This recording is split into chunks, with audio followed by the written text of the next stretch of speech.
Welcome to the LDHR podcast, where ministry leaders grow together. Over the next few months, we will be releasing episodes intermittently alongside our other series to talk about growing on purpose, highlighting the people and pathways for growing where you are and with what you've been entrusted. Through these episodes, you'll hear from people with insights and practical steps that you can apply right away. You'll also have the opportunity to find out more about the resources that are available to you and how you can intentionally grow on purpose wherever God has you. Come on in and listen. We're so glad you're here.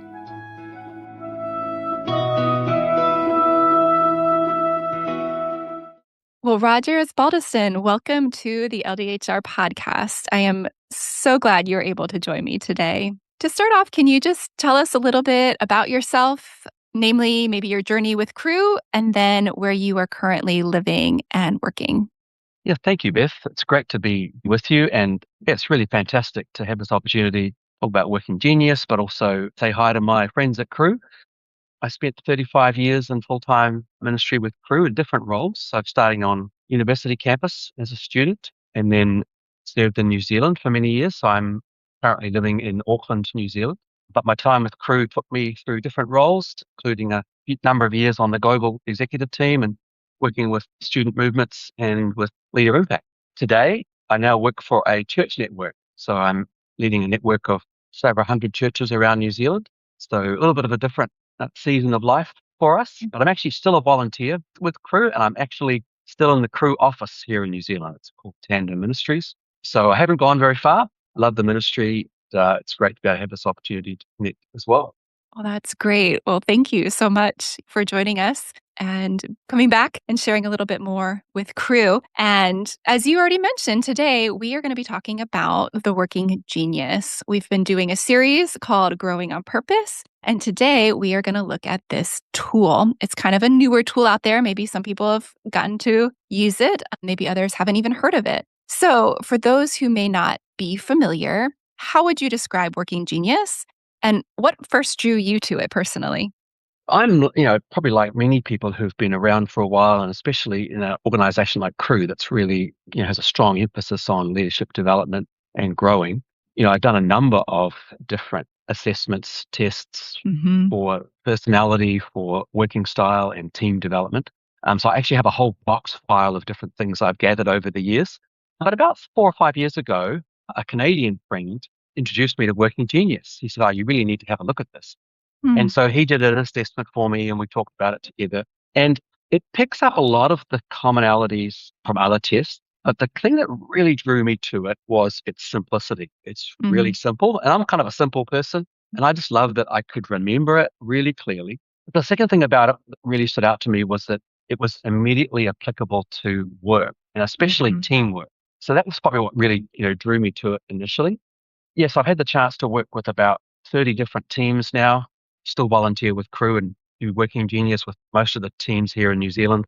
But I've also used it with church groups, corporate groups, and other ministries and nonprofits, kind of applicable across almost any industry or type of work. So those are probably the things that really drew me to it. Yeah, I love that you said it's very simplistic. And I believe there are 6 geniuses, right? Maybe we could just walk through those really quick for people to know what they are. What are the 6 geniuses? Yeah, so the 6 working geniuses, I should take a little bit of a step back. I mentioned it's really applicable to work.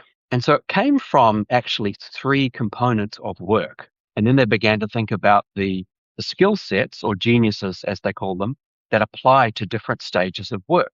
And if we think about any stage of any work project, and so this could be daily work, it could also apply to community groups, church groups, or even planning a family holiday. So often these things start with first stage of any process is usually ideation, like having the idea, coming up with the idea, what is it that we're going to do? The next stage is what they call activation, where you have an idea and then you kind of decide, okay, we're going to do this, we're going to put the plans in place, we're going to take those steps forward. So if it's a family holiday, someone said, hey, I'd love to go to the beach for a holiday. And then the family decides, okay, we're going to do that. So we're going to book the tickets, we're going to get organized, ready to go. Then the last stage is implementation, actually going on the holiday. So you actually get there, you get things done. And so there's those three stages. So ideation, activation, and implementation. And those are the stages of work that you can really apply to any process. So a large company, organization has ideation. It comes up with different ideas and things it wants to do. Then it works out, are we going to do these different things? And then it puts them into practice. The tool was developed by Patrick Lencioni. People might be familiar with him from the 5 dysfunctions of a team, the ideal team player. And over time, his team noticed that those 3 main phases of work, that in each of those, there were 2 kind of skill sets, or geniuses, they call them, that apply to each of those stages. So in the ideation phase, there's 2 geniuses that are in that stage, and they are wonder and invention. And Working Genius spells widget, W-I-D-G-E-T. So the first 2 are wonder, there's the W, and then the I is invention. And that's in the ideation phase. So wonder is really those people who are having new ideas. They're always thinking, dreaming. I've got wonder, so I've got a new idea every 5 minutes. But the next stage is invention, and it really takes those kind of ideas that may be sort of up in the clouds and designs them to a more understandable component. So think about an architect building a house. And so I might dream up an idea for a house, but the architect needs to be able to go to the next stage and actually draw up the plans. What's it going to look like? How's it going to work? So invention is really making that idea more concrete and practical. So that's the ideation phase, sort of the big idea, and then what is it going to look like? The next stage is the activation stage. And this kind of surprised me a little bit, because we often think about you have the idea and then you skip to implementation. Right. But the activation stage is D and G, so discernment and galvanize. So discernment is where you actually decide if it's a good idea. You ask all those questions: what, when, where, how, why. And so it's really discernment to those ideas. And then galvanize is the 4th one. And that's where you decide, okay, we're going to go for this. And then we're going to rally our team together. We're going to galvanize the family on the holiday, or team for this work. And so the persuasive type comes out of people who are like galvanizing people towards this idea. Just a little bit of an insight for our family. I mentioned I have wonder, but I also have galvanize. And so often I will be like, hey, I've got a great idea. And then I skip to galvanize. So let's do it. And I'll be galvanizing people around the idea. My wife has discernment and invention. So she steps in and she's like, well, what's the idea and how does it work? And she's asking all these questions and she wants clarity around it. And Working Genius really helped us in our relationship, because I realized she's not just being difficult, asking lots of hard questions. She actually just wants to know, what this is going to look like. And then she's really good at helping decide if this is a good idea or not. And, we've moved house 14 times since we've been married. Wow. And partly that's because I'm like, wonder, hey, what would it be like to go and live over there?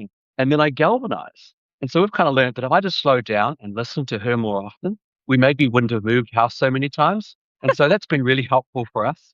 So that's the first 4. And the last stage is implementation. And there's 2 geniuses that relate to the last stage, and that is enablement and tenacity. So a lot of leaders who get to galvanize, they think, if I just kind of rally the troops, galvanize them, say, let's go team, that they'll know what to do. And so the enablement skill is being able to come alongside the ideas and the team and say, I can really help us. I can actually work on the how-tos. I can help people. So people with coaching skills, encouragement skills, supervising skills, the enablement genius kind of picks those up. And then the final one is tenacity. And without the tenacity people, nothing gets done. It's that phase where people with tenacity just love to get things done. They're the ones that want to check off all the things that we've done, make sure we've completed things properly. And so that's kind of the spectrum. So wonder, invention, discernment, galvanize, enablement, and tenacity. Great. Thanks so much for walking through that with us. That just gives us a really good picture and the framework that we are working with. There's a lot of tools out there. You even mentioned at the beginning, working with Crew, you have this whole file folder of all these different assessments, tools that you've used, things like Strengths Finders, Berkman, Myers-Briggs. What do you think sets Working Genius apart, especially in how it helps people function day to day? All those ones you've mentioned, I've done all of those and appreciate the different insights they have. And I think all of them have a specific insight. So it's not that one is better than the other. What I've liked about Working Genius, its probably unique contribution is that it's simple and it's immediately applicable to work. So where that is really helpful was thinking about teams. Teams often resonate right away with it because it's not just a personality test or a style test. That's more, I can see how that applies to me as an individual. The uniqueness is you can immediately see how it can apply to your team and how your team could function together with it. The way that then common understanding. So teams will come away from a 2 or 3 hour workshop and they will be able to do it in one session. They'll be able to see their team on a map on one page, be able to remember the geniuses of most of their team members, unless it's like a massive team, but sort of an average sized team. Then people can kind of remember each other and it creates a common language for that. So I think that's probably the uniqueness of it. It doesn't pretend to be as deep or sophisticated as some of the other tools on a particular area. It's more of an overview tool. And immediately people get kind of a big picture or overview of how their team works together. Thanks for giving us the big picture and walking us through the 6 geniuses. It's simple and applicable. Adding to what you shared, I think Wonder also likes to ask those big picture questions like, why are things the way they are? Yeah. What's a common aha moment people tend to have when they go through this for the first time? Yeah, I think so. What people do, if you're doing the assessment, it's about a 10-minute online assessment. And all it does is ask you a bunch of questions. And essentially, through that process, you reveal your preferences for different stages of work. So I mentioned the different 3 stages of work and then the 6 geniuses and how they apply to those. The questions just get you to effectively rank what you really prefer doing and are good at compared to what you're frustrated at. You do the 10-minute test and then it ranks those 6 things. So you end up with 2 top scores that become your geniuses. Then you have 2 bottom scores, which are your frustrations. So your geniuses are things that you can do well, but also derive energy and joy from them. Your frustrations, you maybe don't enjoy them as much and maybe you don't do them as well. And then you end up with 2 middle scores, and they talk about those as your competencies. So you might be able to do those 2 just as well, but you maybe don't enjoy them as much as you would with your geniuses, and they don't frustrate you as much as you would with your frustrations. So people are essentially just ranking them on a scale of 1 to 6, which ones they prefer, which ones they feel good at, and which ones frustrate them the most. So in terms of the aha moments, it really is people look at it and they go, oh, I just resonate with this. So it explains behavior. So people often come out of it and they go, oh, is that why I do what I do? Or is that why I don't like that?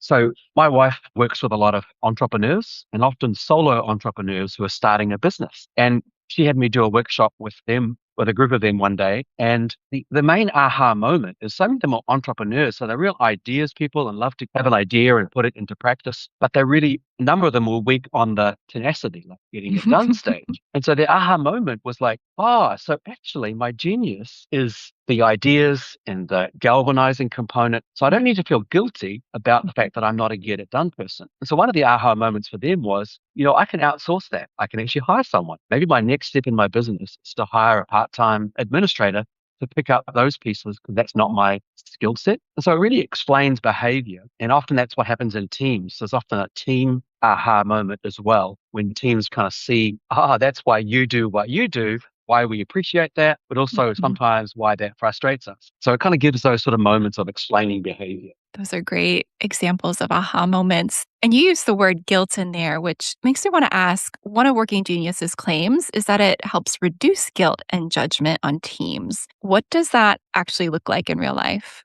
That is a really great part of it, is essentially it's helping understanding. And I really like, this is not, it hasn't come from a scriptural or Bible format, but there are some connections we can make. And obviously in spiritual sense, we talk about spiritual gifts, that we're all gifted in different areas. And 1 Corinthians 12 talks about, that we're all part of one body and not one part is more needed than another. And so I think when it comes to guilt and judgment, it's sometimes we can feel like, I'm just not good at this particular area. And so we can feel guilty about, I mentioned those entrepreneurs who felt like it's not good at getting things done. I've got all the ideas and I can put them into practice. But when it comes to, the bookkeeping and calendar and managing those things, I'm just not good at those. And so they were all feeling guilty that they weren't good at that. But then when they realize, actually, that's not what I bring to this business, they can then bring along others into that space. And so it really helps. On a team, you have people who just love getting stuff done and they might feel guilty. I get dragged into these brainstorming sessions. The other people just seem so much more creative than me. And so they can feel guilty about that. But also when it applies to other people, as humans, we tend to be a little bit easier on ourselves and harder on other people. I mean, sometimes that's true. Sometimes we can be really hard on ourselves and give other people a free ride, but sometimes it results in judgment. So, we look at someone and we go, so we're trying to get stuff done here, and this person's always coming up with new ideas. And I just that really annoys me and frustrates me. And so we can become judgmental of other people's particular strengths or genius. And so the tool helps us kind of appreciate as a team where we sit on that spectrum. And so it can reduce the amount of guilt we feel as individuals, but also the amount of judgment we project on other people. And really, that's just, a lot of these tools do help us gain understanding of each other. And when we understand each other better, we tend to be a bit less judgmental. I've got Wonder and Galvanize. So I have these ideas and then I present them to my team and I try and galvanize them. I had a great new strategic plan idea and I put it in front of our team. And then my team were like, Roger, that's not such a great idea. And I'd kind of skipped through the invention and discernment part. I'd gone from, hey, this is my new idea. Let's do it, team. And the team was like, hang on. And they asking all these questions. And I kind of realized that they weren't asking those questions just to be difficult. That was my first thought. But really, they were just asking questions. Oh, how's this going to work? They were asking invention and then discernment questions, which kind of frustrate me. But that was what needed to happen. And so it really kind of slows a team down to think through, how is this idea going to work? What's it going to look like in practice? Is it a good idea? And so then the ideas that you choose to galvanize are ones that your team has processed and worked together on. And that's been really helpful for me as a leader, not to be judgmental of team members who are asking good questions. Yeah. I think that is so helpful. Like they were just using their that discernment, to ask those refining questions to some of that wonder, some of the ideas that you had come up with. And when you don't have a common language, like you said, that can feel really frustrating. But what is freeing, as you said, when you understand, they're like, I'm just bringing my D here. Like, I think you're onto something, but let's just make it better. Yeah, I can see how that can help reduce some of that guilt and that judgment that we can have toward other people.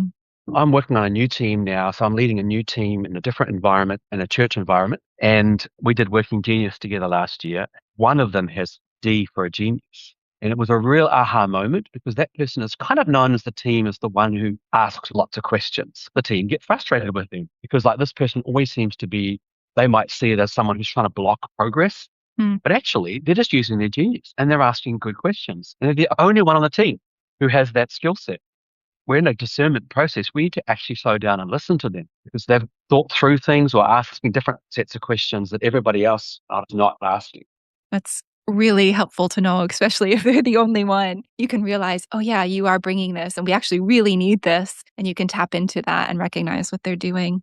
They say Working Genius is 20% personality tool and 80% a productivity tool.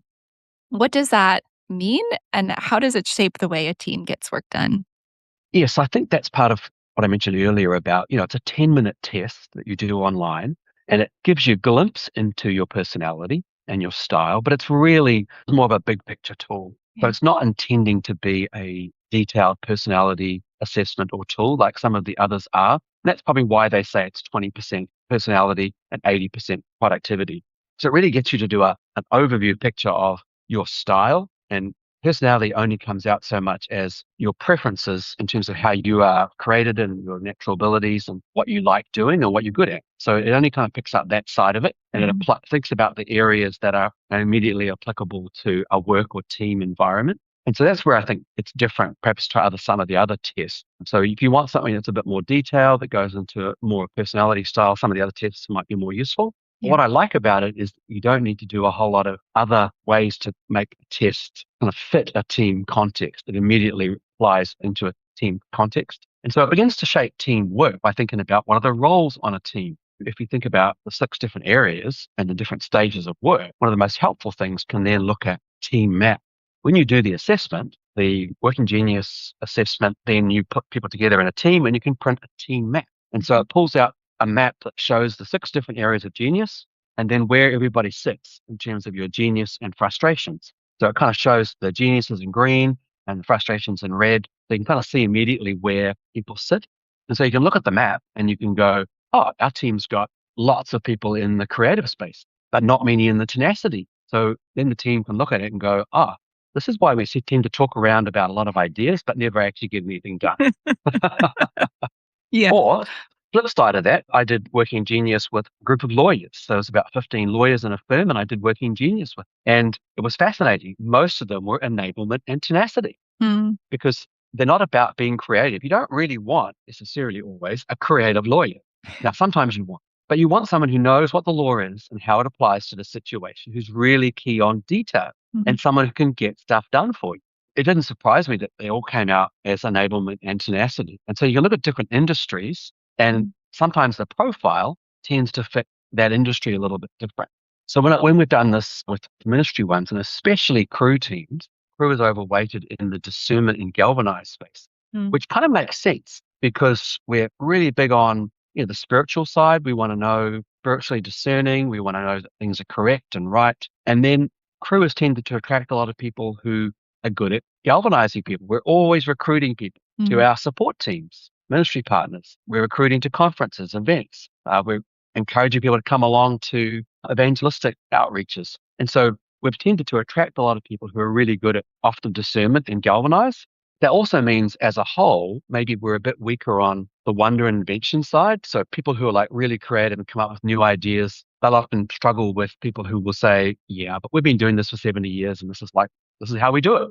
This is what we've always done. And so we're a little bit weaker on that top side. And then we're also a little bit weaker on the get it done side. So we tend to have people who are more discernment and galvanize and love kind of being with people and connecting with them. We are quite good on the enablement as well. That would be, we love to come alongside people, coach and disciple, but sometimes we tend to lack people who've got tenacity and just get things done at the end of the week. Do we manage to expense reports or weekly stats reports or some of those sort of things? Yeah. So it's interesting looking at different industries and different ministries, and you could probably see a little bit of the strengths. But that also points you to the areas that you need to pay attention to at times. That's really fascinating, thinking of an industry or organization as a whole and what they tend to have. And again, we have lots of variety, lots of people with lots of different geniuses across the board, but that is really fascinating. So some people wonder if there's an ideal working genius profile for leaders. What would you say to that? That's a really good question because you naturally potentially think, oh, there'd be certain skill sets. But the answer is actually no. And I think it's no because you can actually lead from any combination of geniuses. So when you get your assessment, your geniuses don't line up in order necessarily. So I mentioned I've got wonder, which is at the beginning, and then galvanize, which is in the middle. A lot of like entrepreneurs can tend to be wonder and tenacity. So they've got genius at the top end and then genius at the bottom end. So they have an idea and they can get it done. And then they find people to fill the gaps in between on their teams. It's really also dependent on industry, but a leader can really lead at any level. And it's really thinking about what is your profile and how can you then make the most of what your strengths is going to bring as a leader, but also what your gaps are, and thinking about hiring and bringing people on your team to fill those different gaps. So it can really kind of help you see that. And that's where it kind of plays into the whole idea of a team. When I say industry, I like to think about the aviation industry. You think about different parts of flying an aeroplane, different geniuses and skill sets might be applicable to different parts of that. So if I think about my pilot who's flying my plane, I think, what kind of geniuses do I hope my pilot has? And I'm probably thinking, I'm hoping they've got tenacity that they can land the plane. They can actually get us to where we're going. And I hope they've got discernment because along the way, some things might happen and they're going to need to make decisions and then they'll need to apply what they know to that. I probably don't necessarily need them to have a whole lot of wonder, which is sort of the creator. I don't need them thinking, oh, I wonder what this lever does, or I wonder what it'd be like if we went there today instead. I want them to like get me to where I need to go. So that's with pilots. But then if I think about someone who's training pilots, you want someone probably who's got enablement, who can come alongside potential pilots and train them. If I was thinking of someone who was designing a pilot training program, I probably want someone who's got invention, who can actually, design a curriculum or design a process. If I was wanting someone who's recruiting pilots, then I probably want to think about someone who's got Galvanize, who's able to actually recruit and bring people into that process. And then if I was thinking about someone who's designing aeroplanes and thinking, what kind of airplanes should we have in the future? You want your wonder people. Think about what could planes look like or what could transportation look like in the future. And I think about, crew ministries, Campus Crusade ministries around the world.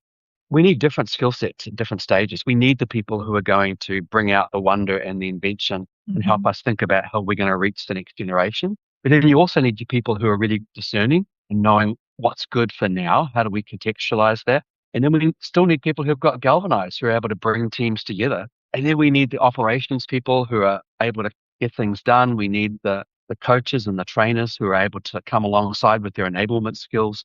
So we actually need a whole lot, which means you can come back to your original question. As leaders, you can lead from any stage, but there may be different components or parts of any organization where your leadership might be more applicable given the tasks that that team is being asked to do. Yeah. I really like that picture of just thinking through the aviation industry, like you just broke it down, of all the different parts and how different people with different geniuses could play a part in the whole aviation industry, but on these different levels. And then, yeah, that's so applicable to us in crew, how we can use them for those different parts. It sounds like you're saying that a leader can come with any set of working geniuses, but they kind of need to be self-aware of knowing what they bring to the table and what they need to rely on their team or what they need to bring out in their teammates to really be successful. In ministry settings, then, where resources and time are often limited, how can working genius help teams be more effective, but also help leaders steward people well and not just get results? And so when it comes to helping teams be more effective in stewarding people, one of the key applications of working geniuses is thinking about the roles on your team. So often teams have informal or formal roles. So sometimes it can impact your formal role. So I've sort of described different components of work. So it may be that on let's say a campus team, if you've got people on your campus team who've got really strong tenacity, they might be the people that you get to plan the more detailed work. So if you're running a retreat or an event or an outreach, they're the best people often to get the organizational components of that done. But they may not be the best people to come up with the ideas of what you're going to do and where you're going to do it. And so if you think about your teamwork from that kind of a level, then you can assign different roles in your team. And so often thinking about the roles on a team, they can be formal roles or they can be informal roles. And that's where teamwork, the team leader can then look at it and go, oh, I think I'd really like to have this person work in this area because that seems to fit their genius better. And the team maps can really, really help people do that. Yeah, I can see how that's so helpful of even just breaking down those different parts of a meeting or retreat or something that a campus team might be having, of some of that wonder invention of like, well, where are we going to go? What are we going to do? What do we want the outcome to be? Asking those questions, coming up with those ideas, but then having those enablement tenacity people to say, we can actually make it happen.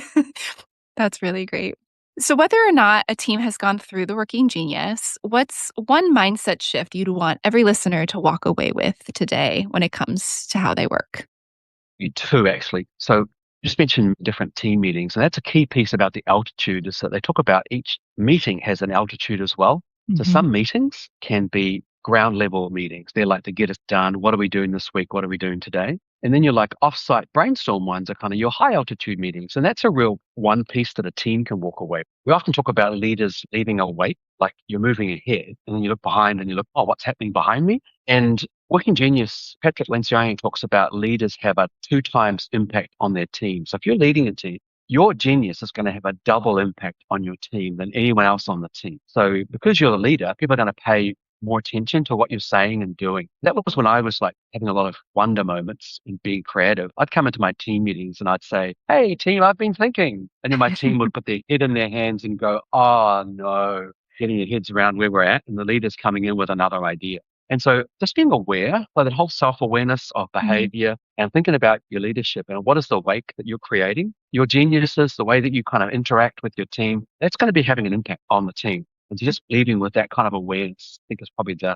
aha moment or, the one mindset shift is asking, what is the impact that I'm having on my team? And that's true for everybody on the team, but it's doubly true for team leaders. Thank you for those takeaways. And I like that question. What is my wake as a leader? Because, you are going to naturally lead out of your geniuses. And so what is the impact of that? And so I think being self-aware, knowing when to really lean into that genius, knowing when to regulate it can be so helpful for teams. Well, Roger, thank you so much for your time today. And to find out more, they can always write the llama at crew.org. That's LLAMA at CRU.org. And thank you again for your time. Yeah, thank you so much, Beth.